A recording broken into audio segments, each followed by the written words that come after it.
Welcome to the Content Amplified podcast, brought to you by Masset. Our goal is to help you get more from your marketing content. Each episode is a 10 to 15 minute interview with industry experts that share amazing insights to help you squeeze as much juice from your content as you possibly can. Here's today's interview. Welcome back to another episode of Content Amplified. Today I'm joined by Alex. Alex, welcome to the show. Hey, I'm stoked to be here. Thanks for your time, Alex. Okay, Alex, before we dive in, maybe just to give us some context, could you share your background and experience, passions in marketing a little bit with us? Yeah, sure. So I definitely consider myself a startup marketer. I've been at 3 companies over my career, 2 of which I joined just after the Series A with about 20 people in the company. You know, the first junior level marketing hire in the case of my first company, and then first marketing hire period in my current company, which I've been at for 5 years now. Throughout my career, content really has been the through line. I'm a writer by training. I was an English major, and if I'd been born 10 years earlier, I might have actually given it a go with journalism, but where it was at in 2011 when I graduated from college, it did not look good as far as the career path. So I discovered, to my surprise, that a lot of companies actually hired writers, copywriters, and this new thing called content marketing was starting to emerge in tech specifically. And so I kind of pivoted from where I thought I might end up, which is advertising agencies, and that agency side realized that you could really forge a career as a writer within a company. And that's sort of expanded out to doing a whole lot of everything in terms of marketing as you need to do in a startup when you're early stage. It's surprising, as we've gone through this podcast, there are a lot of journalists turned content marketers. It is a very common pathway. So I find that fascinating. I think it is a great outlet for people to say, cool, I wanted to find the inside scoop, and now I'm doing it for a business instead of, for a newspaper or some kind of a news outlet. And I think there's some really, really good power there. But one thing that I find fascinating with journalism is always this hunt for data. And that's what we're going to talk about today. The ability to find data, turn it into a story, really separate yourselves from the rest of the competition. So Alex, when you are looking at writing content, where do you find data in the first place? Like sometimes it's really difficult to just come up with data. I'd say this is the number one reason most marketers never include it unless they source some third party. How do you find first party data to actually use in your content? There's a lot of ways you can go about it. Really depends what kind of business you're in, what kind of industry you're in. I think before you even get to that point, you really need to survey the media landscape surrounding your industry. So it really pays to read a lot and really get inside the head of your target buyer. In my case, currently, we work through insurance brokers and we do cyber insurance. And so there's a lot of overlap with the goings on of cybersecurity, the cyber risk landscape, and then also insurance. And so there's a whole kind of variety of different media outlets out there. And it took me a while to just process that. And when you're in an early stage company, using data is pretty time intensive. And so it might not be the thing that you can actually get to right off the bat if you're joining a company at an early stage. But once you're in a position where you kind of understand what kind of stories are resonating in the media market for your industry, and you have an understanding of kind of what your team is capable of accomplishing in terms of content creation, that's when you can really start embedding yourself in other parts of the company that marketing might not typically go into. A lot of times data scientists or even the finance folks, programmers or product managers who are working with the engineering team, a lot of times they're actually generating data or gathering data, and it's not necessarily shared. We think of startups as being these places where there's no silos and everybody knows everything. But even in a fairly small startup, you can get those kind of silos where as far as data is concerned. And so be nosy and kind of insinuate yourself into certain meetings or certain corners of the company where marketing might not be on the invite list by default, and just start building those relationships and talking to people. Because as a marketer coming in, you're going to be asking a lot of stupid questions, frankly. And if they're brilliant data scientists, they're going to be talking at a level that you're not going to understand.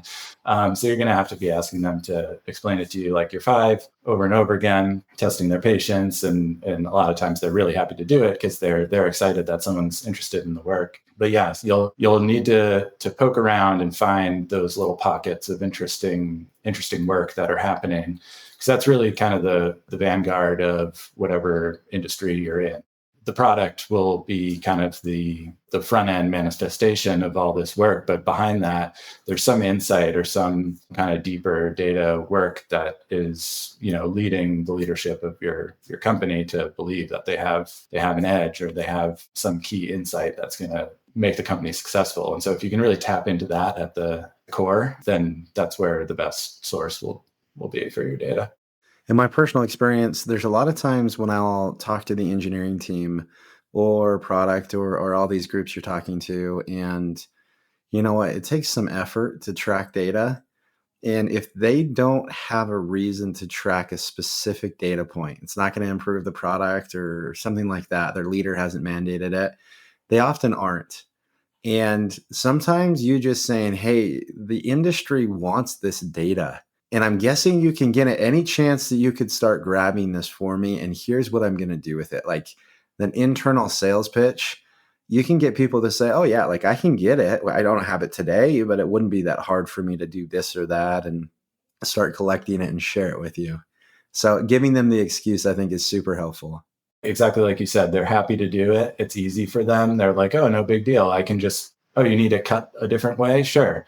Here you go. That's where it gets really fun, because you can start pulling different people together, even where, they might not interface directly on a day-to-day basis, but they might not even realize that like some of the stuff they're working on over here actually is kind of related to what they're working on over there. And if you pull them together, you can synthesize into a story. Like you were saying earlier, it's kind of a journalistic exercise where you don't know what the result's going to be going into it. You need to kind of build and build. And at times you're like, what am I even doing? It's like, I'm spending a lot of time just like learning about random things that don't seem to be directly related to what I want to get out of this from a content perspective. But it almost always does work out where some insight or some mini light bulb moment is going to lead you down to finding that story that's going to resonate in the market. That was my next question, like finding a story inside the data. So it sounds like the good opportunities are obviously putting your head in the right space, reading, researching, doing things like that, and then really just digging until you kind of have found that thread. But do you have any kind of a process? What does that typically look like for you? You've made these relationships internally, you've collected a lot of data, now you're sitting down with it and saying, okay, I gotta make something with it. How do you go from raw data to deliverable, usable, consumable content? You definitely can't do it on your own. So it's you're going to be talking to heads of various departments who actually are the ones who are utilizing that data and getting their point of view on it, asking them kind of what's interesting to them about what they're seeing from the output of the data science team or the output of the accounting team or whatever. So that's all kind of going to inform the story, but it might not be the exact right tone or the kind of spin to put on it to make it into good content, because they're thinking narrow use case. I need this to do my job. And so you don't have to take literally a spreadsheet of a bunch of numbers and try and figure it out. You're going to come at it with varying perspectives from different people. I think it is actually really important to get into the data yourself. And this is something that I've talked to other marketers about within companies that I've worked, and tried to basically convince them that it's worth their time to learn Excel or Google Sheets or whatever, but just like learn the core tools that you need to be able to self-serve some of this, because you can have a little bit of a hunch that there might be something in this, set of data that you're looking at. And if you have to go back to your source, if you have to go back to the data scientist, or you have to go back to a business ops person or whoever it is, and ask them to do every little thing that you think might yield a good result, that's going to be a time suck on them. And you kind of lose out on the opportunity to just kind of fail a bunch of times and look down the wrong path a bunch of times. And as long as that's only on you, as long as that's just you kind of hanging out at your desk, it's all good. And so I definitely encourage, especially kind of junior marketers who aren't analytically oriented off the bat, like if they're coming in as a writer or coming in as a social media specialist, learning the tools, learning how to use a pivot table, learning how to do VLOOKUP. These are really basic things. Like, anyone in finance would laugh at how basic some of this stuff is, but a lot of marketers actually don't really, they haven't really mastered a lot of those functions. And you really only need a handful to be dangerous in Excel, as long as the data is clean and well set up for you, which it usually will be if you're getting it from a good internal source. So yeah, just diving in, messing around with tables and seeing what kind of correlations you can pull together, what different ways you can slice the data. That's where kind of the magic happens. 100% agree with this point. When I had a marketing team at my last company, we would do weekly trainings for a while. It took 3 months. First one was Excel. This is just how you use Excel and Google Sheets. This is how you kind of dive into it. And then the next was Salesforce. That was our CRM. Here's how you build a report. Here are the data fields that are commonly used. Here's what this data field means. This is where it comes from. This is who updates it. This is, the manual versus the not so manual, how to do this and that. And then we had a BI tool, Domo, that we used. And then that was the third level, is once you kind of graduated out of those two buckets. Okay, great.